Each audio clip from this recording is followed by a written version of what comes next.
Hello दोस्तों, नमस्कार। स्वागत है आप सभी का आज के इस नए वीडियो में। तो दोस्तों, जब से यानी कि 16 जून से आरयूएचएस सीयूईटी की काउंसलिंग के लिए रजिस्ट्रेशन स्टार्ट हुए हैं, तब से स्टूडेंट्स का एक ही कमेंट आ रहा है कि भैया मेरे इतने नंबर हैं, मुझे कॉलेज मिलेगा कि नहीं मिलेगा, और मिलेगा तो कौन सा मिलेगा, एसएमएस मिलेगा या फिर नहीं मिलेगा, आरयूएचएस मिलेगा, नए गवर्नमेंट कॉलेज मिलेंगे, कौन सा मुझे इसमें काउंसलिंग में फिल करना चाहिए। तो आज के इस वीडियो में दोस्तों अपन इसी टॉपिक पर बात करेंगे। आपको चॉइस फिलिंग कैसे करनी है, काउंसलिंग से पहले कौन-कौन सी ऐसी चीज़ें हैं जिनका आपको विशेष तौर पर ध्यान रखना चाहिए। इन्हीं चीज़ों की आज के इस वीडियो में अपन बात करेंगे, तो वीडियो के अंत तक ज़रूर बने रहिएगा दोस्तों। देखिए, आपकी काउंसलिंग के लिए जो आपका रजिस्ट्रेशन है वो आपका 16 जून से काउंसलिंग के लिए रजिस्ट्रेशन स्टार्ट हो चुके हैं। एंड इसके बाद में दोस्तों अपन बात करें चॉइस फिलिंग जो है, चॉइस फिलिंग कब से स्टार्ट होगी। चॉइस फिलिंग आपकी 4 जुलाई से लेकर 8 जुलाई तक चलेगी। यानी कि जब तक आपकी फर्स्ट राउंड के लिए इसकी चॉइस फिलिंग चलेगी, आप तब तक यानी कि 8 तारीख तक आप इसके लिए रजिस्ट्रेशन कर सकते हैं। एंड इसके बाद में बात करें काउंसलिंग के लिए जो फीस रहने वाली है, फीस कितनी रहने वाली है। फीस काउंसलिंग की रहने वाली है 550 रुपये पर कोर्स रहने वाली है। अगर आप पैरामेडिकल के लिए कराएंगे और बीएससी नर्सिंग दोनों के लिए आप कराएंगे तो 550 प्लस 550 लगेंगे। एंड 550 रुपये में एक कोर्स की फ़ीस जो है वो तीनों राउंड, जितने भी राउंड होंगे उन सभी राउंड की 550 रुपये है। उम्मीद है आपको फ़ीस का स्ट्रक्चर समझ में आ गया होगा। इसके बाद में बात करें अपन अलॉटमेंट लेटर। आपके जो फर्स्ट राउंड काउंसलिंग के अलॉटमेंट लेटर हैं वो 11 तारीख को आ जाएंगे। 11 जुलाई को आपके अलॉटमेंट लेटर आ जाएंगे। एंड इसके बाद में आपको अपनी रिपोर्टिंग के लिए कॉलेज में जाना होगा। अब कुछ इंपॉर्टेंट पॉइंट्स हैं काउंसलिंग के लिए, उनका ध्यान आपको रखना है। जैसे अपन सबसे पहले बात करें कॉलेज टूर। देखो दोस्तों, जो भी कॉलेज आप फिल कर रहे हैं उसका आपको पता होना चाहिए, पूरा नॉलेज होना चाहिए कि वो कॉलेज कहाँ पर है और उस कॉलेज में फैकल्टी कैसी है और बाकी चीज़ें भी पता होनी चाहिए, फैसिलिटी कैसी हैं। आपको देखो, मैं ये तो नहीं बोलता कि आपको पूरी कॉलेजें टूर करनी है, लेकिन आप जब चॉइस फिलिंग कर रहे हैं या फिर किसी से करवा रहे हैं तो आप स्टार्टिंग के जो टॉप हैं, स्टार्टिंग के 5 से 6 जो कॉलेज आप फिल कर रहे हैं सबसे टॉप पर, उनको तो आपको कॉलेज टूर करना ही है और वहाँ पर जाके देखना है कॉलेज का कैंपस कैसा है। तो वो कैंपस बहुत ही ज़्यादा ज़रूरी हो जाता है, क्योंकि काफ़ी स्टूडेंट्स अपनी चॉइस फिलिंग करवा लेते हैं या फिर खुद से भी कर लेते हैं। एंड इसके बाद में जब वो कॉलेज में जाकर देखते हैं तो वहाँ पर कुछ अलग ही माहौल दिखता है। जैसे वो लोकेशन पर देखते हैं, उनकी जो कॉलेज की फ़ोटो वगैरह है वो नई वाली कॉलेज की रहती हैं, लेकिन जब वो जाके देखते हैं वहाँ पर तो किसी पुराने भवन में कोई पुरानी बिल्डिंग है, अजीब सी है, उसमें जैसे जोड़े में बैठे हैं, उस हिसाब से उनकी क्लासें लगती रहती हैं।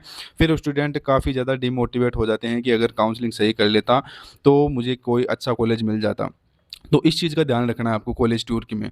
तो कॉलेज कैंपस आपको देखना है। इसके बाद में बैच देखने हैं, वहाँ पर कितने बैच चल रहे हैं, 4 बैच चल रहे हैं, 5 बैच चल रहे हैं। देखिए, जितने ज़्यादा कॉलेज में बैच चलेंगे ना, वो कॉलेज में फैसिलिटी, फैकल्टी वो उतनी ही ज़्यादा बेटर होगी। इसके बाद में देखना है आपको हॉस्टल। अगर हॉस्टल हो तो अच्छी बात है, हॉस्टल नहीं है तो रूम देखना है।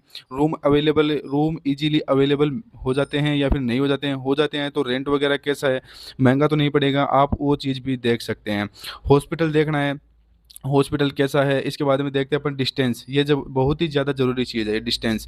देखिए, कॉलेज, हॉस्टल, हॉस्पिटल इन सभी जो इनकी जो बिल्डिंग होती है इनके बीच की डिस्टेंस भी आप ज़रूर देख सकते हैं, क्योंकि जब आपको ज़्यादा दूरी होगी तो आने जाने में काफ़ी ज़्यादा दिक्कतें हो सकती हैं। अब नेक्स्ट जो इम्पोर्टेंट पॉइंट है अपना, पास का कॉलेज ले या फिर दूर का ले। देखिए, मैं इस चीज़ को प्रायोरिटी देता हूँ कि अगर आपको पास का कॉलेज मिल रहा है और अच्छा कॉलेज है तो आप डेफ़िनेटली पास का कॉलेज चूज़ करें। ये मत सोचिए कि मैं दूर का कॉलेज लूँगा तो बढ़िया से घर से दूर रहूँगा तो घूम पाऊँगा। देखिए, 4 साल की बात है, 6-7 महीने या फिर 1 साल की बात नहीं है जो आप दूर रहकर रह सकते हैं। लेकिन अगर आप पास का कॉलेज लेते हैं तो उसमें बहुत ज़्यादा फ़ायदे हैं आपके, क्योंकि जब पास में रहते हैं 40-50 किलोमीटर मान लीजिए, तो आप घर से कोई सामान लाना है तो आप जल्दी जा सकते हैं। एक ही दिन में आप अप डाउन कर सकते हैं। वो चीज़ें भी आप कर सकते हैं। वो ज़्यादा उसके अलग बेनिफिट आपको मिल जाते हैं। अब देखते हैं अपन आप चॉइस फिलिंग कैसे करें अपनी। देखिए, चॉइस फिलिंग के लिए आपको क्या करना है। चॉइस फिलिंग के लिए अगर आपके 85 नंबर हैं, देखिए काउंसलिंग में चॉइस फिलिंग अगर आपको नहीं आती है तो किसी एक्सपर्ट से आप करवा सकते हैं। आपको अगर नॉलेज नहीं है काउंसलिंग का तो आप खुद से मत करना, नहीं तो बाद में आपको पछताना पड़ सकता है। देखिए, किसी स्टूडेंट्स के अगर 85 नंबर हैं तो वो SMS, RUHS SMS, RUHS and top college जो कि बीकानेर, जोधपुर हो गया, इन जैसे कॉलेजों को वो प्रायोरिटी दे सकता है।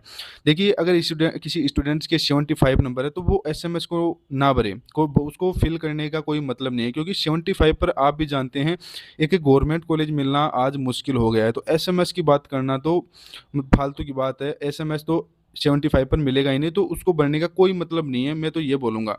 एंड काउंसलिंग के एक्सपीरियंस के हिसाब से 75 नंबर पर एसएमएस क्या आपको गवर्नमेंट कॉलेज मिलना भी आज के टाइम में मुश्किल है थोड़ा। तो अगर किसी किसी स्टूडेंट को अपनी काउंसलिंग करनी है तो अपने नंबर के हिसाब से करें, यानी कि पिछले साल की उस कॉलेज की आप कट ऑफ देखिए, जानिए, सर्च कीजिए एंड उसके बाद में उसी हिसाब से भरिए। यानी जिस नंबर पर जो कॉलेज मिल रहा है उसके हिसाब से ही भरिए। एंड अगर आप ऊपर से जैसे एसएमएस भर दिया, किसी के 76-77 नंबर है तो वो ऊपर ही ऊपर एसएमएस भर दिया, आरयूएचएस भर रहा है, बीकानेर भर रहा है, तो उससे आपकी चॉइस खराब हो जाएगी।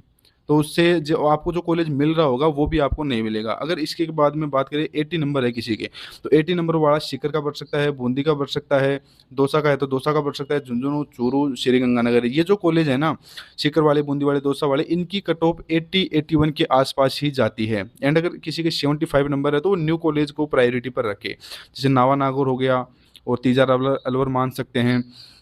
ये जो कॉलेज है नए ओपन हुए उनको प्रायोरिटी दे सकते हैं, क्योंकि 75 नंबर पे भी ओबीसी जनरल कैटेगरी में कॉलेज मिलना थोड़ा इस साल मुश्किल है, कट ऑफ ज़्यादा जाएगी, 76-77 के आसपास जाएगी। एंड अगर किसी के 70 नंबर है तो 70 नंबर पर थोड़ा डिफिकल्ट हो सकता है कॉलेज मिलना। लेकिन आपको क्या करना है, न्यू कॉलेज प्लस टॉप के प्राइवेट कॉलेज भी भर देने हैं। आपके जो जिले में आते हैं टॉप के प्राइवेट कॉलेज वो आपको भर देने हैं। ये जो चीज़ें हैं इनका आप काउंसलिंग में बहुत ही ज़्यादा ध्यान रखें, क्योंकि 4 साल की बात है, साल डेढ़ साल की बात नहीं है दोस्तों। इसके बाद में बात करें, काउंसलिंग आपकी स्टार्ट हो चुकी है तो आप पेड काउंसलिंग हमसे करा सकते हैं। सिर्फ आपकी 399 रुपये में कंप्लीट काउंसलिंग की जाएगी। आपके नंबर के हिसाब से देखा जाएगा, कैटेगरी के हिसाब से देखा जाएगा एंड उसके बाद में ही आपकी चॉइस फिलिंग की जाएगी। इसके बाद में बात करें तो आप यहाँ पर जो ये व्हाट्सअप नंबर दिया गया है, आप इसके ऊपर मैसेज कर सकते हैं और अपनी जो क्यूरी होती है वो आप पूछ सकते हैं एंड आप अपना स्लॉट भी बुक करा सकते हैं काउंसलिंग के लिए। इसके बाद में एक और ज़रूरी चीज़ की बात करें तो डॉक्यूमेंट्स, ये जो डॉक्यूमेंट्स है दोस्तों इनको आप ज़रूर से बनवा लीजिए, क्योंकि काउंसलिंग में सभी की ज़रूरत नहीं पड़ेगी, लेकिन काउंसलिंग में अभी जो रजिस्ट्रेशन हो रहा है उसमें कास्ट सर्टिफिकेट की बहुत ज़्यादा नीड है। क्योंकि कास्ट सर्टिफिकेट आप अपना अपलोड नहीं करते हैं तो आपको अपनी कैटेगरी का बेनिफिट नहीं मिलेगा। देखिए बहुत सारे स्टूडेंट का डाउट ये भी है कि मैं मेरे पास ओबीसी का कास्ट सर्टिफिकेट है। तो दोस्तों ओबीसी का अगर कास्ट सर्टिफिकेट आपके पास है तो 1 साल से पुराना आपका कास्ट सर्टिफिकेट नहीं होना चाहिए। 1 साल से पुराना अगर है तो वो वैलिड नहीं माना जाएगा और आपको कैटेगरी का बेनिफिट नहीं मिलेगा। अब उसमें लिखा हुआ है कि मैं शपथ पत्र या फिर ये सब अपलोड कर दूंगा तो मेरा जो है कास्ट सर्टिफिकेट मान्य हो जाएगा, एडमिशन के टाइम में उसको दे दूंगा।